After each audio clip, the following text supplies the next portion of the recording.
अस्सलाम वालेकुम व्यूअर्स, आज की इस वीडियो में एक इंतहाई जबरदस्त टॉपिक के ऊपर हम बात करेंगे और मैं आपको बताऊंगा कि डॉक्टर प्रोफेसर मोहम्मद यूनुस जो कि गरीब बंगालियों की किस्मत बदलने के लिए नए सरबराह मुकर्रर किए गए हैं, आखिर है कौन और उनकी क्या हिस्ट्री है और उनकी क्या खिदमत है।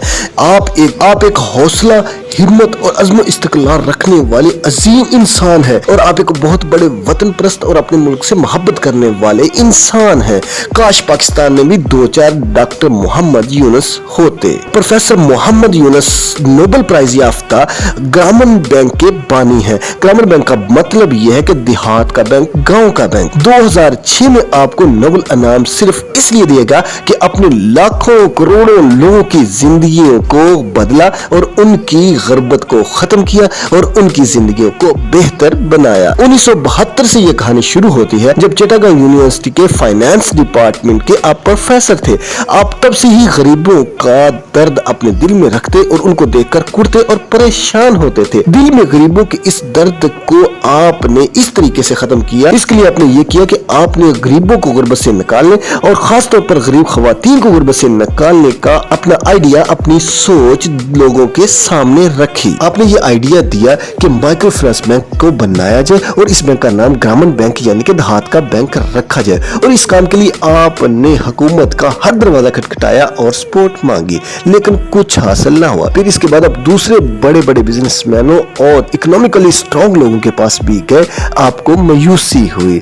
ये बात है 1974 की। फिर आपने अपने हौसले हारने नहीं दिए और आप चिटागंग के करीब एक गांव में गए और वहां से आपने 800 रुपए अपने जाती यानी कि 800 टका अपना जाती और बाकी दोस्तों से इकट्ठा करके तकरीबन टोटल 3000 टका इकट्ठा हुआ। इन 3000 टकों के साथ आपने इस बैंक की बुनियाद रखी यानी कि ग्रामीण बैंक की बुनियाद रखी और सबसे पहले आपने 5 खवातीन को चुना जिनको इस बैंक की इस अमाउंट में से कर्जा दिया जाना था। अब सबसे इंटरेस्टिंग बात यह है कि उन्होंने क्या शराइत रखी कर्जा देने के लिए।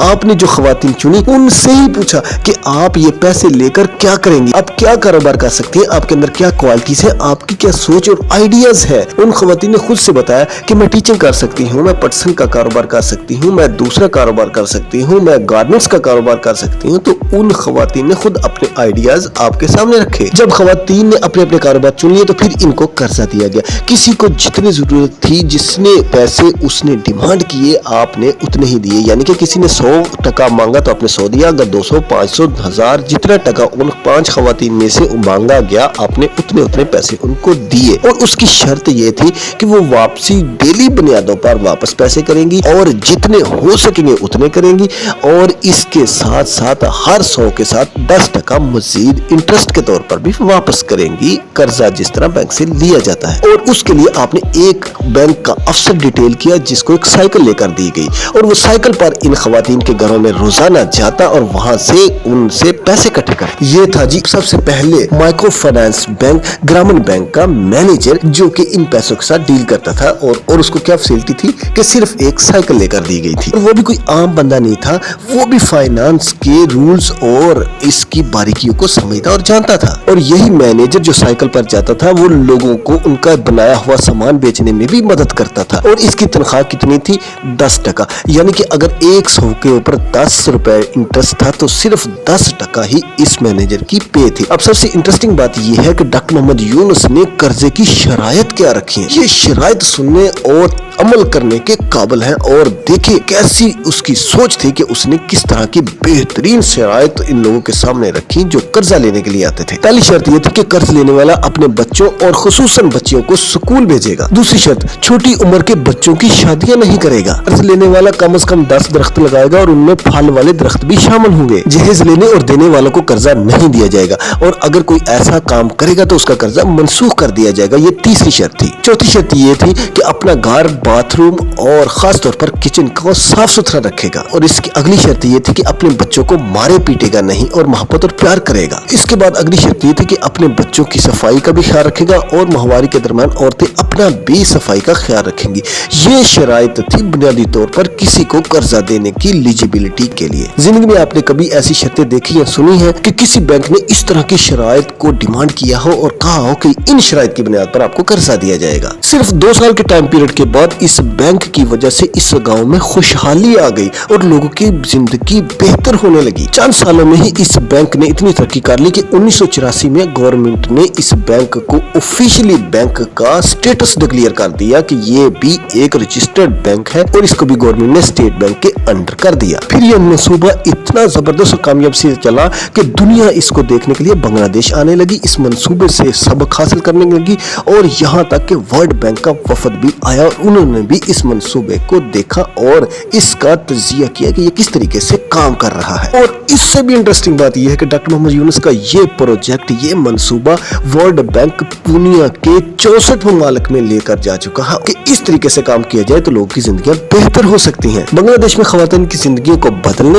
اور صنعتی انقلاب کو برپا کرنے میں اس بینک کا سب سے زیادہ ہاتھ اور سب سے زیادہ کردار ہے۔ اور اس سے انٹرسٹنگ بات یہ ہے کہ تمام بنگلہ دیش کی یونیورسٹیوں میں کیس سٹڈی کے طور پر گرامین بینک کو یونیورسٹیوں میں پڑھایا جاتا ہے اور لوگوں کو بتایا جاتا ہے کہ اس طریقے سے زندگیوں کو بہتر بنایا جا سکتا ہے اور اس طریقے سے کام کیا جا سکتا ہے۔ 2006 میں انہی کاوشوں کی بنیاد پر آپ کو نوبل پرائز بھی دیا گیا اور اس کے بعد بھی آپ نے بہت سارے اور بھی ایسے ادارے بنائے جو بنگلہ دیش کی بہتری میں بہت زیادہ فائدہ مند اور سود مند ثابت ہوئے۔ تقریباً 50 کے قریب ایسے ادارے ہیں جو آپ نے بنگلہ دیش میں بنائے ہیں اور گرامین بینک کی آج کے موجودہ وقت تک تقریباً 2600 سے زیادہ برانچز کام کر رہی ہیں بنگلہ دیش میں۔ واحد بینک ہے جس کی اتنی زیادہ برانچز ہیں اور بنگلہ دیش کی بہتری میں کردار ادا کر رہی ہیں۔ پھر وقت نے 5 سال پلٹا اور ڈاکٹر یونس کی بدقسمتی کہہ لے یا بنگلہ دیش کی بدقسمتی کہہ لے کہ ان کے ملک پر ایسے حکمران حسینہ ڈاکو مسلط کر دی گئی اور حسینہ واجد نے ڈاکٹر محمد یونس کو بھی اپنے مخالفین میں شامل کر لیا اور آپ سے خطرہ محسوس کرتے ہوئے آپ کے اوپر تقریباً 164 مقدمات قائم کیے اور آپ کو اتنا برے طریقے سے ان مقدمات میں پھنسا دیا گیا کہ آخر کار مجبور ہو کر آپ کو ملک چھوڑنا پڑا۔ اور پھر اللہ کا دیکھے نظام کیسا زبردست ہے، مکافات عمل کتنا بہترین سبق دیتا ہے کہ آج وہ وقت آ گیا کہ حسینہ واجد حسینہ ڈاکو کو وہاں سے بھاگنا پڑا، بنگلہ دیش کو چھوڑنا پڑا، چوروں کی طرح بھاگنا پڑا اور وہی ڈاکٹر محمد یونس جس کو ملک سے مجبور کر کے نکالا گیا تھا اور اس کو واپس بلا لیا گیا، واپس لایا گیا اور ملک کی خدمت کے لیے نئے سربراہ مقرر کیا گیا۔ ڈاکٹر محمد یونس بنیادی طور پر ان اسٹوڈنٹ طلبہ کی ڈیمانڈ پر واپس لائے گئے ہیں جنہوں نے انقلاب برپا کیا ہے۔ اللہ کرے ہمارے ملک میں بھی ایسے ویلفیئر کے کام کرنے والے لوگوں کو کام کرنے کا موقع دیا جائے اور ان کے اوپر غیر ضروری اور غیر قانونی طور پر مقدمات قائم نہ کیے جائے تاکہ وہ ملک کی خدمت دل و جان سے کرتے رہیں۔ میری اس طرح کی انفارمیٹو، کریٹو اور پازیٹیو ویڈیو دیکھنے کے لیے پروفیسر فار چینل کو لازمی سبسکرائب کرتے جائیں۔ میری ویڈیو کو لائک اور شیئر کرنے کا بہت شکریہ۔ اللہ حافظ، بائے۔